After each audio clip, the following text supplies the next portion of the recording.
evening, I'm Ces Orenia Drilon. I'm Pauline Verzosa. And I'm Sean Yao. The big stories tonight. The second cut from the Marcos cabinet revamp sees the country's top lawyer getting the boot and one tough police officer getting a boost. We have the full list of replaced and retained officials in what this government calls the bold reset. And as the Senate date of Vice President Sara Duterte draws nearer, more suspicious names are discovered as recipients of her confidential funds. This new information is expected to come up in her historic impeachment trial. And expelled Congressman Arnie Teves is due back in the Philippines tonight after Timor-Leste deported him for being a threat to its national security. Maybe it is time for him to go to allow for fresh blood. Gusto mo bang lamunin tayo? No? Definitely decline na yan.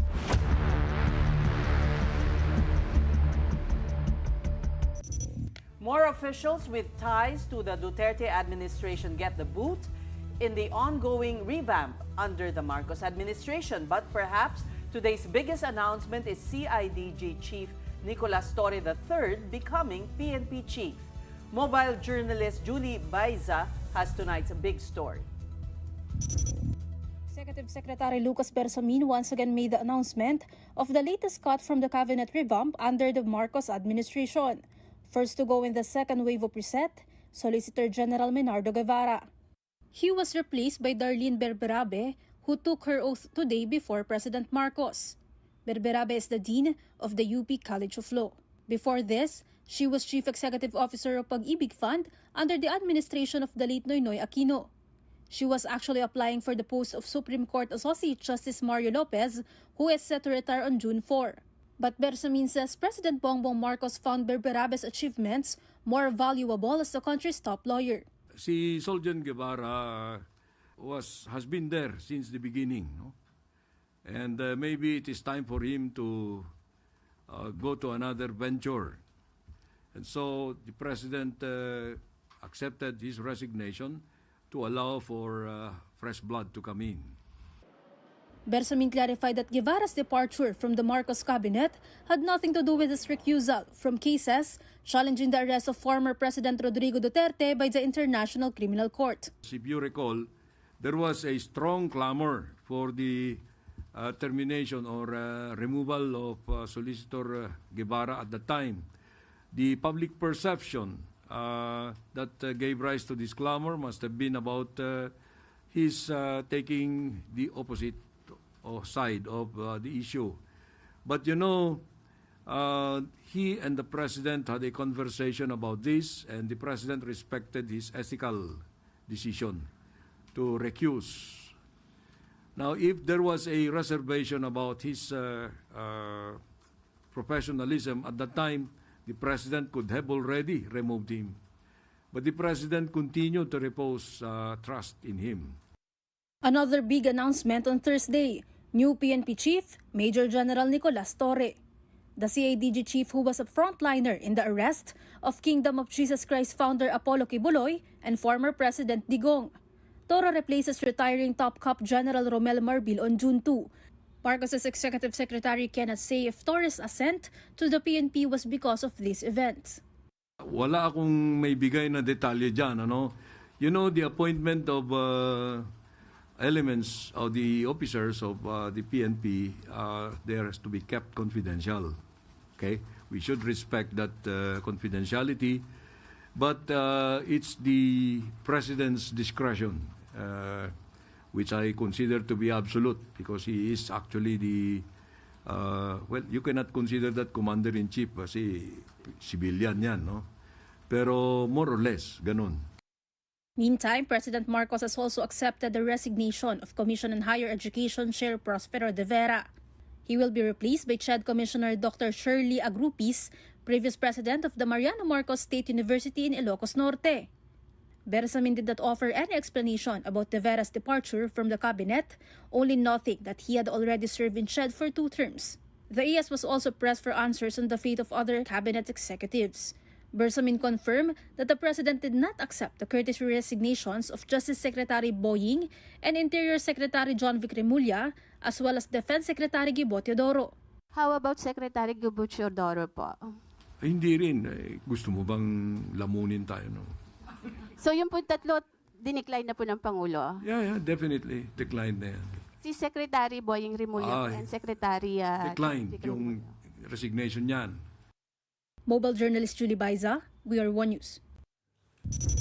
Well, it will be a return to a quiet and peaceful life for former Solicitor General Menardo Guevara. This was Guevara's statement after being replaced by UP College of Law Dean Darlene Berberabe. Guevara also said that he respects and fully understands President Marcos's decision. He lauded Berberabe as a very fine replacement to the OSG post. Meantime, House Speaker Martin Romualdez also backed Berberabe's appointment, saying her legal expertise, leadership, and integrity make her the right choice as the Republic's chief legal defender. Dean Berberabe, Romualdez added, has the intellect, experience, and independence to do just that.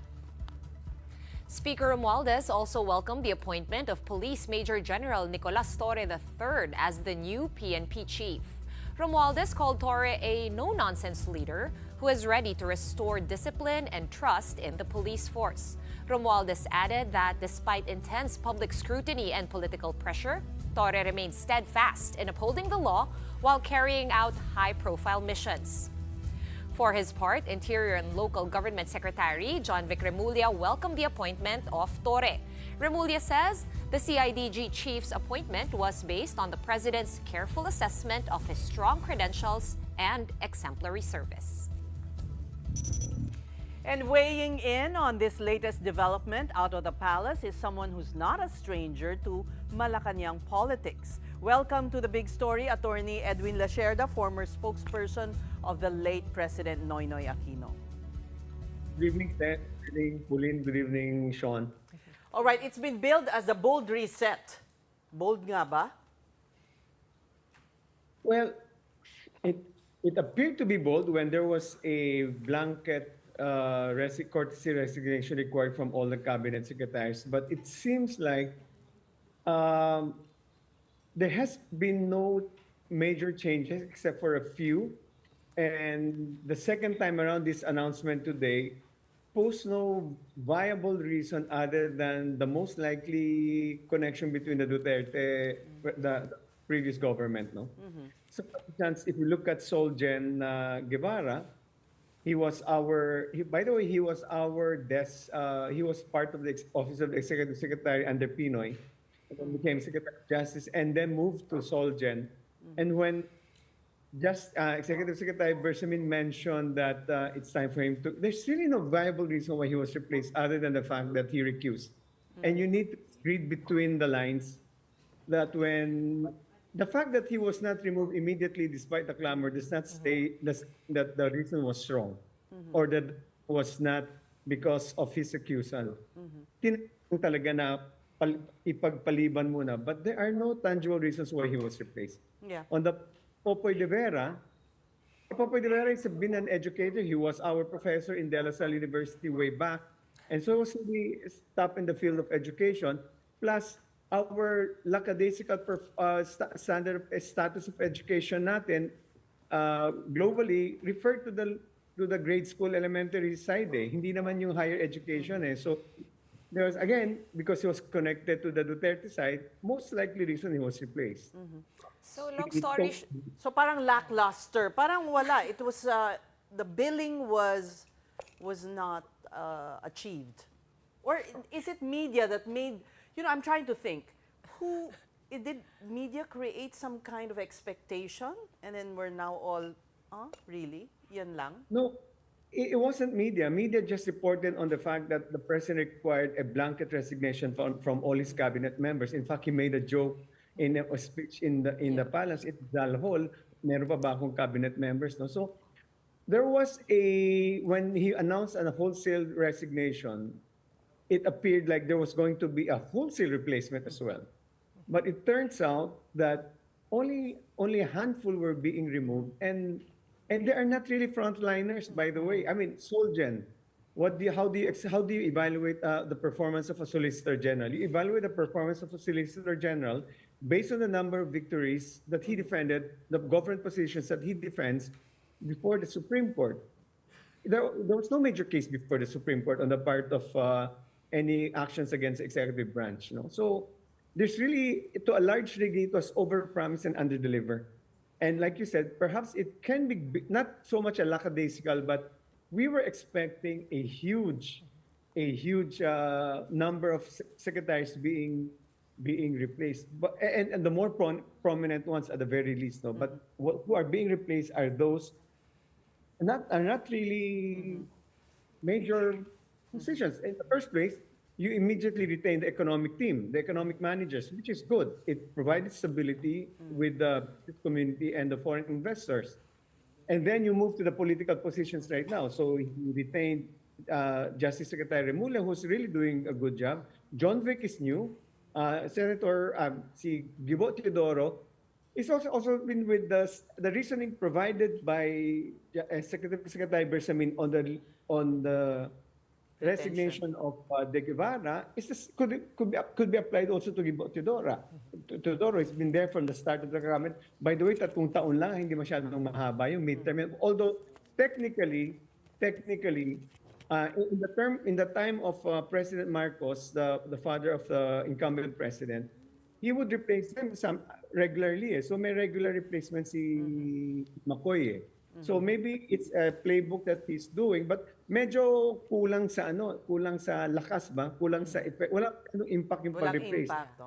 Reading between, Attorney Lasharda, reading between the lines of what you just said, it would seem at least up to now, as of today, kasi konti pa lang naman yung napapalitan, it would seem to be more of a cleansing of the ranks from the mga Duterte-associated cabinet secretaries. Am I hearing that right? So, these recent replacements, you have to imply that primarily because what were the KPIs or the performance indicators whether to remove you or not, Sean? Sabi ni spokesperson Claire, walang puwang sa kabinete ang tamad at incompetent. Wala naman sinabing incompetent si Solgen. Wala naman sinabing tamad si Solgen or si Popoy. So, ano ang basehan ng pagtanggal sa kanila? So, you really have to go for a cogent, tangible reason for the removal. And the only tangible reason is their relationship with the former President Duterte. Because other than that, they would have said something about performance. They would have said something about draft in the performance of their duties. There were none. So, talaga, anong hanapin mo? So, nagkaroon tayo ng ang lakas pa ng dating nung statement na walang puwang sa kabinete ang tamad. Pero wala naman nangyari. Wala naman sinasabing tamad. Wala naman sinasabing corrupt. So, nagkulang. And how does this affect yung messaging ng current administration that a lot of people find to be lacking or confusing or even parang self-contradicting at times? Mixed messages. Yes. And this is something that hindi naman, it boils down again, as in the US politics, does it affect the kitchen table issues? No? Hindi rin naman actually. It's more political rather than the basic daily lives of the Filipino people. No? So, and the one thing good and maybe not so good also about the Filipinos are very, very forgiving. And they also tend to have a short-term memory when it comes to all these things. They will just let it pass. Ang magandang, with respect to General Torre, let's admit the fact that he's really a performing official. Tama yung sinabi nyo, kay Kibuloy, kay Pangulong Duterte, ganyan naman talagang hinahanap ng taong bayan. Yung magandang appointment ni General Torre dahil talagang he was a man of action. Whether you're a Duterte follower or whether you are against President Duterte, you must admit that he was stern, he was firm in the implementation of the directives of whether it's the palace or any court order. No? So talagang you would really, and we would like to see strongman. Ang tendency natin mga Pilipino, strongman talaga ang gusto natin. So that was a very good appointment. And I think tama rin sabi ni Secretary Bersamin na susunod naman ng kapulisan. Plus, mag-retire naman si General Marbelle. Wala namang issue on his competency naman. But yes, medyo walang mixed messaging kasi may kulang ang effect, kulang ang impact, I suppose, dun sa pangako na I will replace those who are non-performing and those who are corrupt. And those reasons were not fundamentally provided by Secretary Bersamin. Kasi sa sinasabi mo, kung frontline agencies, the DSWD, DA, I don't know, DTI, would you even... Health, labor. Oh, DOH, Yan, DOH, yes. DOLE. Yan, DOH, importante yan. But alam mo, kaya nanalo si Bongo kasi may malasakit centers eh. Siya yung nagtayo nun. That's why yung boto ni Bongo talaga, dala doon yung malasakit. Kaya ang tingin ng tao, it's being addressed. But the point is, yes, correct. Walang masyadong, we don't hear much about the DOH. Okay. Ang kaya naman, maganda kay DTI, the reason why possibly she was retained, inflation is down. But that's a function of other departments naman, on NEDA, on the BSP. So it benefited her, but we need to see how she will perform naman this time around. No? Ang balita, akala natin si Sec.Dec Go ang pupunta ron sa DTI, so hindi natuloy yun. So yung si Rex Gatchalian, nandun lahat yung mga remember this nung panahon ng election, I was saying the election budget, AKAP, yung lahat. Sino ba ang implementing agency yan? Si DSWD yan eh. Pero wala tayong hindi tulad ang kagandahan ni Secretary Vince Dizon, he knows how to use media. At kilos niya, may media sumusunod. Siguro dapat Ganyan din yung DSWD, DA. Correct. So, Kong's problem pa rin. Di ba? Ganun pa rin. Nung panahon namin, sinabi, kwento ko lang sa panahon namin, President Aquino, from the start, from day one, he told us, never crow about your achievements. So we were never crowing. Yung mga DPWH, yung mga kaling tinatayo, hindi nilalagay yung mukha ni Pinoy, kaya akala ng mga tao, trabaho yun at gawa yun ng mga governor, ng mayor, the local government officials just appropriated that. No? But we recognize also na dapat sabihin sa taong bayan kung anong ginagawa ng gobyerno. Importante na malaman nila na ang Pangulo at ang kanyang kabinete at kanyang mga departamento ay gumagalaw at pinapaayos ang buhay ng bawat Pilipino. Na kapag hindi ginagawa, malaking problema. Kaya itong tulad ng DA na pinangako pa lalo ni Pangulo Marcos na 20 pesos lang ang isang kilo, ngayon dapat nilang gawin niya. Kaya ginawa pero ang style naman nila is subsidy. Pero sabi na whatever the means of doing it, they were able to at least malapit na sa election, in 20%. Hopefully, sasabihin, may i-apply yan nationwide. Well, it depends on the budget kung kaya nating ituloy yung subsidy na 20 pesos na yun. But yan yung mga kailangan gawin ng bayan ng mga kalihim. So, na okay. If you were in the shoes of Jay Ruiz, anong sasabihin mo sa kanila? Anong advice mo? No, I will tell them to really be proactive. Number one, there are two things. No? The messaging itself, what we call the medium is a message. You really have to come forward and you really have to present yourself to the people through media, social media, to outreaches to the people, kung what we are doing to do this. Like, take this whole EDSA thing that we're going to do EDSA. Ang laking sakit ng ulo niyan. Kaya, ang concern ko lang, nag-announce kayo kailan lang, dapat binigyan sana na mas maraming time maghanda ang mga Pilipino. Plus that odd even sim will really kill it. Will really maraming maapektuhan. Kaya at least ini-inform, you really have to inform the public. Pangalawa, on the political messaging side, ang napansin ko lang talaga, ang media, ang MPC, trabaho naman to ng mahilig mangsabong talaga.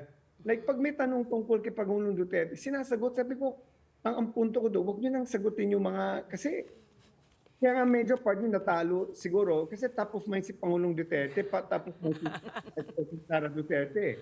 Pag yun ang parating naririnig, and you're not in control of the narrative, kumbaga sa military, you don't control the battlefield, why are you going to a battlefield where you're not in control? You're always on the defense. So you rethink yourself, as if I was Jay Ruiz, I would rethink, do we need to respond? Do we need not to respond? Kaya may ganung mga kailangan gawin. Pero insofar as promoting the work of the cabinet, they should really go out and inform the public, be very proactive in dealing with the public. Well, it's sometimes very burdensome to do it.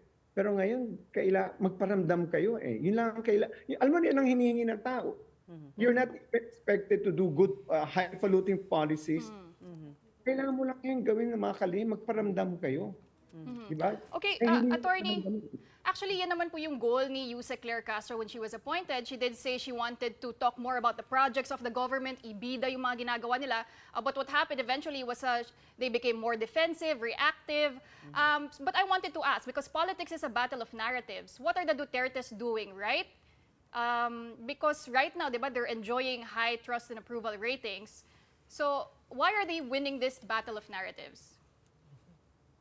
Because they're appealing to emotions, and we Filipinos are very prone to be attracted to empathy.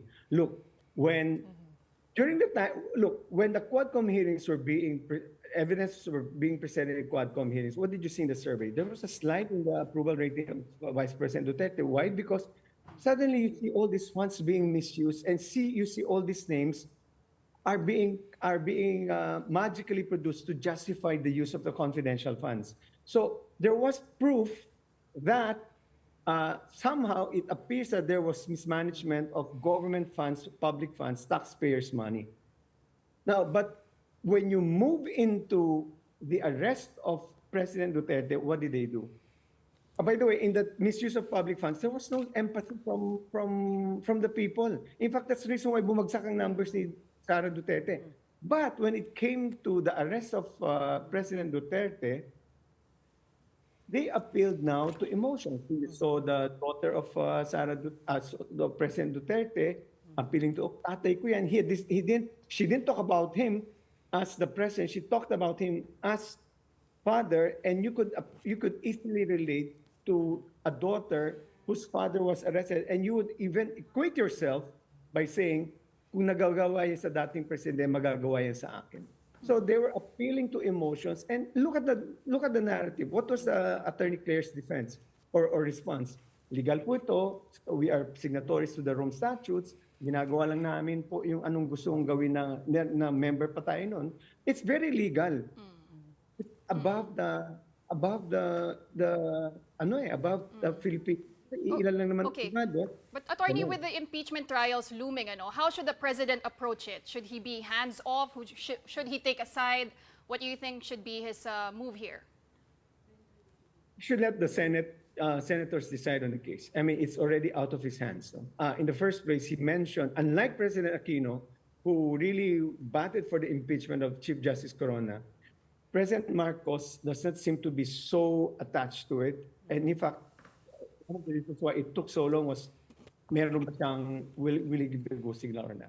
He should really leave it to the impeachment court to impeachment the senators to decide, to the House prosecutors to present the evidence. Right now, it's a question of evidence. I remember during the impeachment of Chief Justice Corona, people felt na mahina yung kaso, but when they laid out all the evidence, naniwala ang taong bayan, naniwala rin ang mga senador. Ganon din ba ang mangyayari sa kaso ni Vice President Sara Duterte? Today pa lang, I think his name is Congressman Ortega, already added new names. Mga ebidensyang meron sila. So, this will help their case. Kaya nga dapat, hayaan na ni Pangulong Marcos. Kasi right now, his approval rating is low. Huwag na siyang makitaw dyan sa politika. Gawin niya ang trabaho niya bilang Pangulo ng Pilipinas. Asikasuhin ang problema ng bayan, tugunan ang mga pangangailangan ng ating mga taong bayan, at doon siya mag-ano at susipa ulit ang approval rating niya. I'm very sure But he's been washing his hands of the impeachments as of late, no? Attorney Lasherda, ang sinabi nga niya dun sa ASEAN press con niya, wala akong kinalaman dyan, sila na yon. Pero yun nga, everyone's pointed out that yung actual impeachment complaint na tumawid, yung fourth, ay filed by 250 congressmen, more or less, kasama na yung anak niya, na yung anak pa niya yung nag-ano. So parang, what do you make of that again? Na parang, effective ba? Kaya pa ba niya hugasan yung kamay niya of this? And how can he, turn it around with, after these two, kumbaga, sputtering installments of the revamp? Sputtering. Just keep quiet on the impeachment case. And whenever he's asked, he can always, I will defer to the nasa Senate impeachment court na yan. Siguro mas mabuti sila na lang ang sumagot sa mga tanong yan. He will always be asked about this political side. No? And it will be true to his nature na he's distancing himself because talaga naman there is really although it's a political trial, it's good. It will be better for him if he distances himself and let the Senate impeachment court does the job. Walang ano yan, walang, like I said, if the, and by the way, your narrative cannot be focused on the impeachment trial. Eh. Your narrative is different. Right, You- right. most I of think us- this people don't he want to tried to seize the narrative by this cabinet revamp, but it's falls flat. So, wala na, he lost momentum. Do we expect more names to be announced o wala nang impact? meron pa rin yan. It's not over yet. Pero the whole idea kasi was, hindi mo naman talaga ma-require ang lahat mag-resign kasi ang dami doon bago. Si Vince bago, si Henry Aguda bago, si Angara bago, relatively new. So talagang alam ng taong bayan, hindi mo I mean, most likely hindi man tatanggalin lahat yan. Pero yung mga talagang, kasi ang taas ng antas ng sinabi niya, tatanggal ako ng ang walang puwang sa kabinet, ang tamad at saka corrupt. Wala naman kayong pakatwiran. When you were firing people, you weren't citing those cases for their relief. Right. So, yun lang ang problema. Pero hindi pa yan tapos, no? And now he's gone down to the level of the heads of agencies na heads of government control corporations, which are really, again, medyo wala naman masyadong ano yun. Wala naman masyadong sa tao yung mga ganun. Okay. All right, we thank you so much for your time, Attorney Edwin Lacerda. Thank you for joining the Big Story. That was Edwin Lacerda, former presidential spokesperson.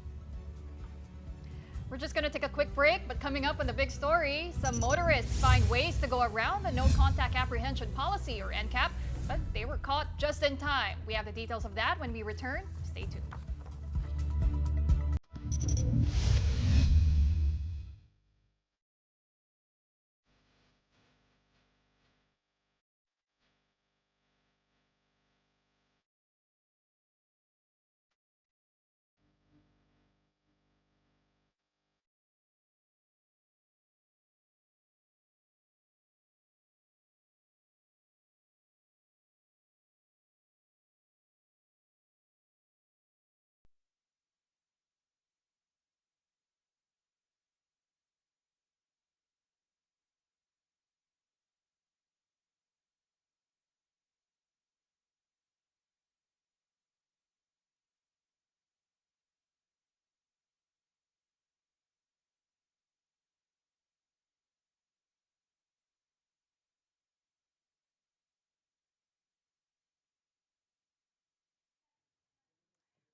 Story is back with this breaking news. Former Congressman Arnie Teves is now back in the Philippines.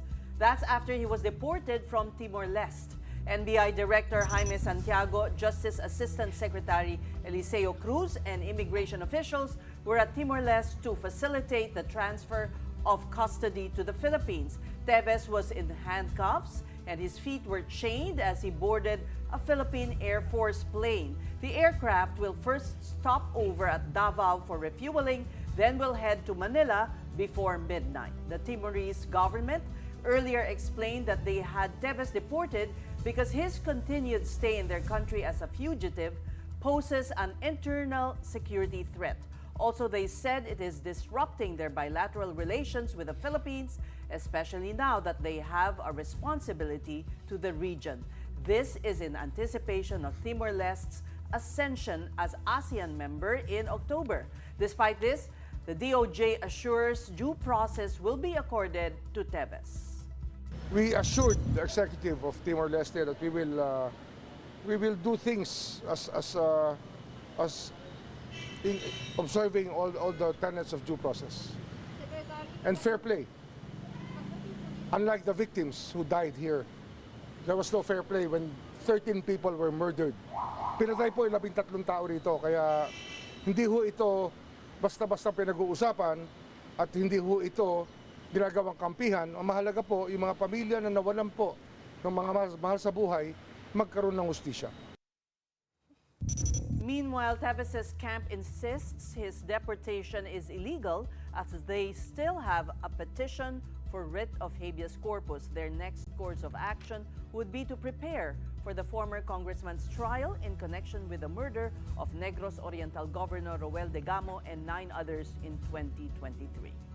Isang malaking kamote ang nangyari. Nag-issue po ng order ang Tribunal de Recursos ng Timor-Leste na sinasabing within 48 hours ay i-produce, iharap sa hukuman si Congressman Teves upang magpaliwanag ang mga authorities ng Timor-Leste, mga executive authorities, kung bakit siya ay inaresto. Ngunit ito ay magiging moot and academic.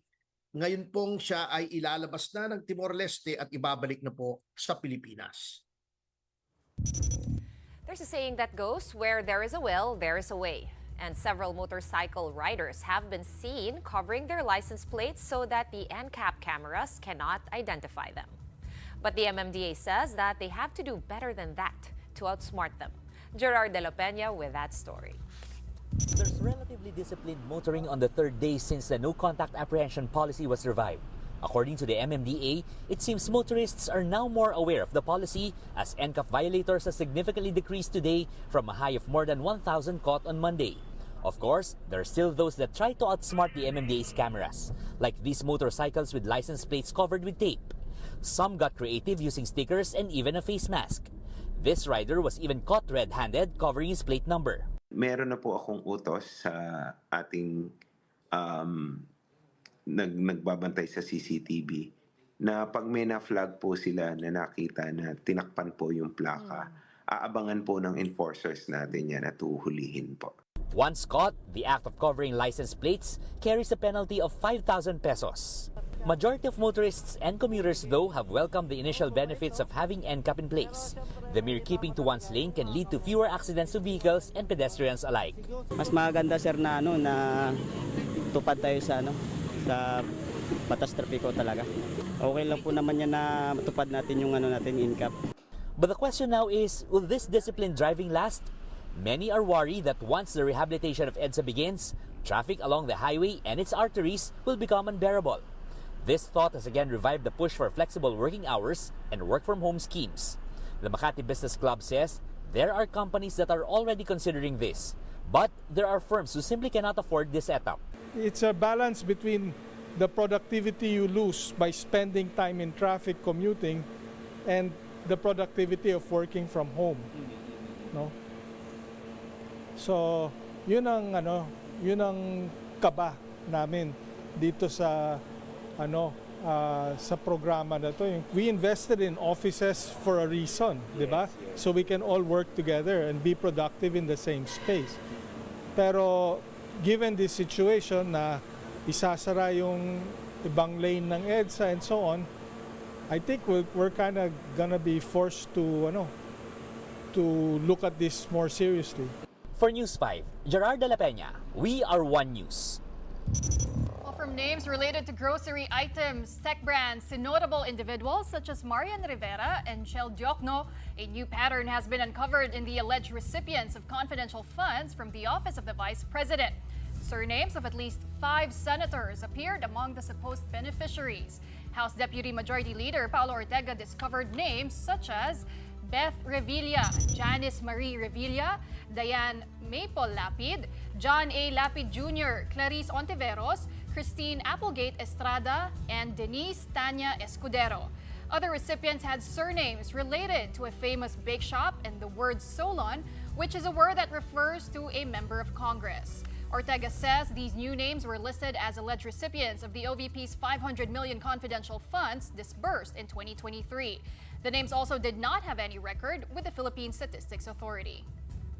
Funds ang pinag-uusapan, kung wala silang mapakitang ebidensya, natunay ang mga taong to, mas magiging matibay ang ebidensya laban sa impeachment. Vice President Sara Duterte has yet to respond to these names as she is currently in the Netherlands to visit her father, former President Rodrigo Duterte. But with her impeachment trial set to begin next month, or next week even, the Senate continues preparations. The House Prosecution Panel is slated to report to the impeachment court the articles of impeachment against Vice President Sara Duterte on June 11. This has been moved from the original date of June 2. While the senators will be taking their oaths as senator judges of the trial when the session resumes. VP Duterte is scheduled to return to the Philippines on Wednesday. And also from The Hague, Senator Amy Marcos says, "Together we will bring PRRD home." In a Facebook post, she was seen meeting with the former president's legal counsel, attorney Nicholas Kaufman. She says, quote, "Kapit lang." In her caption, she tagged VP Sara saying she understands what it's like to be forced away from home. She is, of course, referring to her family's own experience when her father was ousted from office and the Marcoses were forced to be exiled. Marcos promises that the Dutertes will not suffer the same fate. And joining VP Sara from Doha to The Hague, the senator says the trip is to seek solutions surrounding Digong's ICC investigation over his war on drugs. We're going to be taking another very quick break for now, but when we return, one local fashion brand veers away from the take, make, and dispose model of creating things to keeping waste and pollution at a minimum. That's next on The Big Story. Keep it here.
You're watching The Big Story here on One News. According to the UN Environment Program, fashion is the second biggest consumer of water. It also produces about 10% of global carbon emissions. But there's one homegrown brand that's taking the lead in sustainable fashion. Here we feature companies that have sustainable initiatives. Welcome to Sustainability.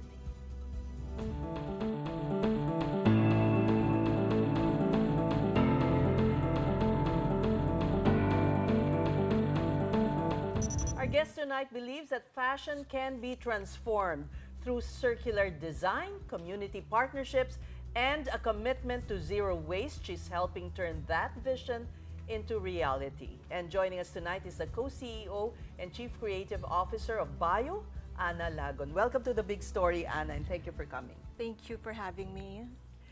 What led you to embrace sustainability? I'm sure that was not your objective when you took over the brand Bio in 2015? 2014. 2014. Yes. It actually started with a question from my child. So, right, it's not a business decision at first. So that question was made to me while one of my children were just playing around their production facility. And randomly, she asked, what happens to all the textile waste lying around the production area? And I said, oh, well, we clean them up, and then the garbage collector would take them away. But she wasn't satisfied. How old was she? Around 12. Oh, wow. So that was more than 10 years ago. So the next question was, okay, so what happens after the garbage collector picks them up? Right? So at that point, I realized, you know, I was caught off guard. And I literally froze about the question. And I just realized that, hey, this child of mine is putting me in this position where I felt like I'm not a responsible mom first, because I'm a mother first before I'm a business owner. And then, you know, that made me commit. So it's a personal commitment. Amazing. To eventually respond properly as a more responsible business owner and a more responsible mom. Kasi nga naman, when we throw things, we forget. Yeah. We don't care. We don't think about it. Yeah. Yeah. And then it will come back to haunt us. Out of sight, out of mind kasi. In terms of flood, basura in the sea. We don't really care. Yeah.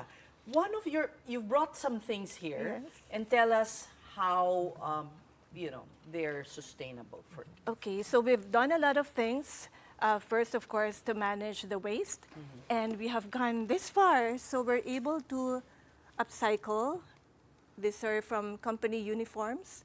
We're able to turn them into fibers again, back to fibers, and to threads. So this one. It becomes that. This, and then it becomes fabric. Wow. Honestly, that fabric is really beautiful. looks- Like, it it looks like boucle or like Yeah. tweedy, kind of like what you're wearing Yes, now. Tess. similar to what you're Yeah, wearing. it's the same effect. It's very And not fancy. only that, the threads actually serve our communities because Bio is in partnership in-house with our foundation. Okay. So we work a lot with different communities. We teach them how to weave. But we can't do this alone. We're partnering with different organizations, particularly for this one. This is TexRev, in partnership with the PTRI, Philippine Textile Research Institute, who has been our constant go-to place because textile is part of our business. So This is one government agency that's very proactive. no? proactive, but of course, you don't wait for them, right? You also try to pitch your problem and then partner they- with them because they are scientists, right? So you partner with them and show them your idea, and eventually the solution comes in. This used to be tela. I mean, Yes, an actual. it's a company uniform, Okay. and then we have the machine to To shred. to disintegrate it, separate it Is from. it a very expensive or special kind of machine? Yeah. Yes, it is. This looks like also what comes out of your lint remover. di Because ba? the normal thing is parang you upcycle by just getting the material. This is a novel way of doing it. Yes, Pwede we've pala been yun. doing upcycling, like using some parts Like what I'm wearing What now. you're wearing yeah. is a partnership with the AFP. Right. Yeah. Right. So we Show have us. Yeah. some parts of the military uniform on my pants, and we can also make accessories out of them. Oh yeah, it's camo. Like this one, fatigues. like you can wear it. Ang cute. Ay, bagay. Super Bagay rin sa'yo. Bagay rin sa Pawi Green. Yeah, so we make use of our waist in response to my Daughter. child's, my daughter's question. So now I have a lot of answers to that. And this is the most meaningful process that we have because we work with different artisans. So we train zero-knowledge weavers, and we create this process of incorporating the scraps in the weaves. These are scraps, made from scraps. Scraps of the weave. Ito ang scrap eh. Scrap Diba? from the Ito. uniform. From the uniform Yeah. din. So part of the upcycling, because we need a lot of ways to upcycle and recycle so that literally zero waste for everything. And we're able to close the loop by trapping all the carbon sources from materials. So this is A brick? a recycled board made out of textile waste and also residual plastic waste. So these are the bubble wraps, the plastic labo, the very thin plastics. I believe So- you're waiting for the patent approval. Yes, for this, we have the right? patent pending for that. So Yeah, this can so be used for construction. we're using that. You can find that in some of our stores. Yes, we have that in MOA. We also have that in Greenbelt. A lot of our stores are using that already. Do you convert the waste, the plastic and textile waste in-house, or do you also In-house. partner? Oh, this is In-house. So yes. yung more than textiles na, building na to. We've gone beyond fashion, but I think it's really more of the circular economy, the business model, going the route of our blueprint, which we call the Journey to Zero initiative. So that is our way forward on how we do all of these things. We have a blueprint. We have we call it actually our North Star. So we have that target. Parang target. Yes. So what have you achieved so far? Oh, How we have much? time? Do we have time? Okay. I like Okay, that. in terms of waste, how much have you reduced from before, I guess, 100%? Ilan na lang? Well, we started 70, 30, 10. Now we're doing zero waste if we're able to invest on the materials, on the equipment for the bigger industrial scale. Okay. We In terms of carbon emissions, how much na lang? It's not how much na lang, but Or- it's really more on, we're doing carbon offsetting right now. Okay. We're the only Filipino fashion brand doing that. In fact, in the whole of the Philippines, no one is doing carbon offsetting. Why is that, Anna? I think there's Mahal the ba? financial side also and the willingness.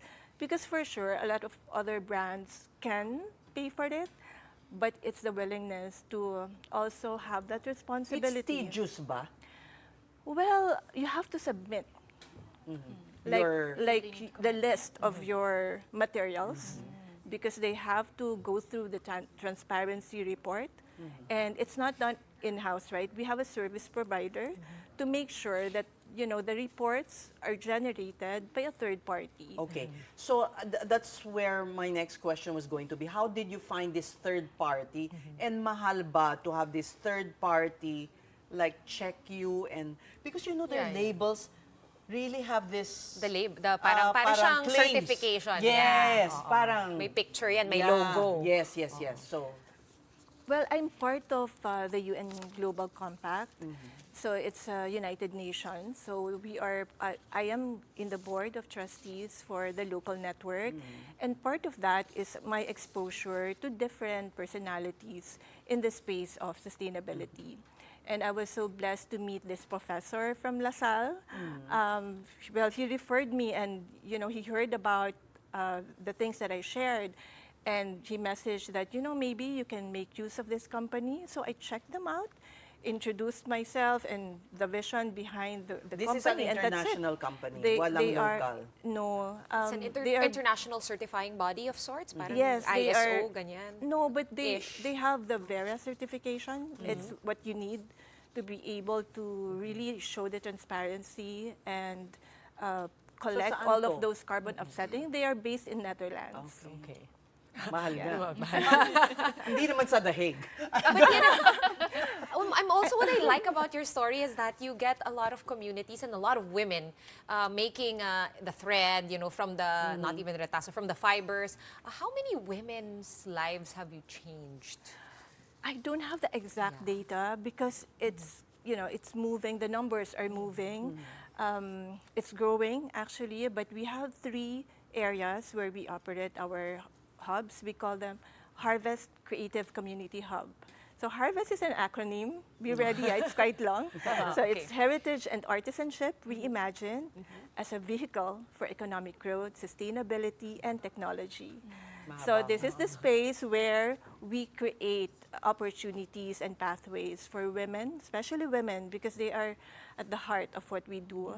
Well, we are a fashion brand catering to women, and I believe it also in the power of how women can really have that impact in creating these very meaningful ways to support their families and their communities. Anna, tell us how we can be more sustainable in our daily lives, in particularly in clothing. Yeah, in fashion. Anong advice mo sa Well, amin? to be honest, the most sustainable is to look at your closet. There is all you need. I know. This is not the usual from a fashion company, right? You're telling us not to buy. Yeah. Well, it's not to be more buy, mindful. but be more mindful, intentional, and I think, you know, try to look at the brands that you're buying from.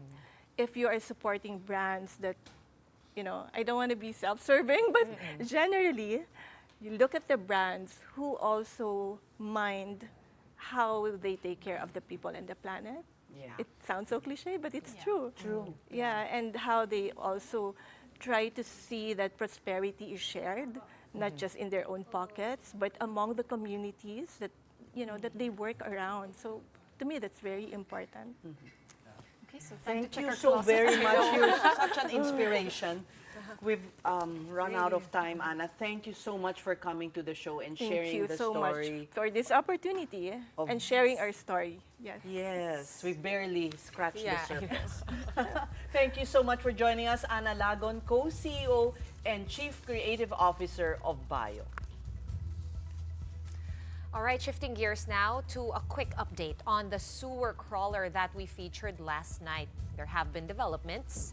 The DSWD has located the person in that viral incident, and the woman called Bibi, yes, not a man as we earlier reported, is currently in the Pag-abot Processing Center in Pasay. She is receiving help over there. But there is more to that story. William Roberts, the photographer who posted the now viral picture, recently shared on Reddit that the woman is part of a group living beneath the city. And this group is cooped up in the drainage system near Makati Medical Center, known as the Botanical Garden. Roberts actually met at least 3 people who are living there and says that they crawl into sewers at night not to hide because of illegal activities, but to survive. Now, from Makati to Malacanang, our big picture tonight is a couple of messages from officials whose tenure with the Marcos administration just began and ended. First up is CIDG Chief Major General Nicolas Torre III. He is replacing retiring PNP Chief General Romel Marbil next week. Amid messages of congratulations following Executive Secretary Lucas Bersamin's announcement of his appointment, Torre took to Facebook with a post that reads, "Salamat sa inyong suporta. Text po muna at umuusok na phone ko. Salamat po ulit." And then there's the message of former Solicitor General Menardo Guevara to our very own fellow One News anchor Ed Lingao. In an answer to an invite to guest on our sister program StoryCon today, Guevara said, "Not now, Ed. I want to leave as softly as possible." And do take note of the smiley emoticon. Now, the ex-Solgen served 3 administrations, and he was a legal undersecretary to the late President Noynoy Aquino, Justice Secretary during the Duterte administration, and of course, Solicitor General for 3 years to the Marcos government. All right. You know, I had a hair-raising moment when I learned about the people living in the botanical garden. Wow. And it's been going on as far back as some people have spotted them years na before COVID pa. But it's not just that, even under bridges, right? Meron yung sa tulay mismo. Pero ito sa sewer, nakatira. My goodness. I know. Okay. And now I'm curious as to what's under there. And I hope they really have to check the whole network bago nila i-lock yung mga, di ba? They're sealing it off. What if may tao? I mean, honestly. All right, on that note, that's it for the big story on this Thursday evening. We are One News, all sides, all the time. Thank you for watching. Ayaw niya kasi ipasa play-by-play with Andre Felix and Cheska Little Calao. That's just a joke, of course. Hi, guys. Turn nyo na daw. Feeling ko, it's a girl. It's a girl. Iniisip talaga ni Ses kung ano yung susutin the next day. Kaya kasi nung last time, that was before the National Flag Day. Yes. Oo. So tomorrow, Friday, hindi natin Andre, alam. napansin mo? Ginaya kita kagabi. Ito yung suot mo, di ba? Yes! Wow! Ni-recycle ko lang. I'm inspired by Ganda, ganda. By the way, I want to say hi to Miss Ana Laguna. Hi, ma'am. Co-CEO and Chief Creative Officer, Bio Manila. I actually did an event for you a few years back. I think sa Manila Pen. Yeah. Yes, ma'am. Oh my goodness. There you go. The one who inspired your story. Happy birthday. Tatanong niyo ba ako mag-host or ano? Sige. O, kita niyo, may na-close tayong deal. Ako mag-host ng debut ng... Okay. Ako host? Ay, nako tapos na. Andre. Oh, yes. Ako, hindi ka na niya kukunin sa next one. Wala niya. Matagal pa naman ang kasal so okay lang. Baka mahulog sa upuan si Ma'am Ana. Thank you, Ma'am Ana. Thank you for guesting and great episode again. Big story. Thank you so much to Sestrilon, to Sean Yao, gaya-gaya sa outfit, pero maganda. And to Pauline Versosa. Andre! Mabilis ang karma, guys. Thank you. On the show tonight, we've got the Oklahoma City Thunder booking their spot in the NBA Finals, plus updates from Gilas Youth's final game in the elimination round of the FIBA Under-16 Asia Cup Siaba qualifiers. That's his fiancée, by the way. I don't know what happened there. And we show you highlights from the PBL Press Corps Awards night, including what some big winners had to say about their honors. Magiging ano naman na din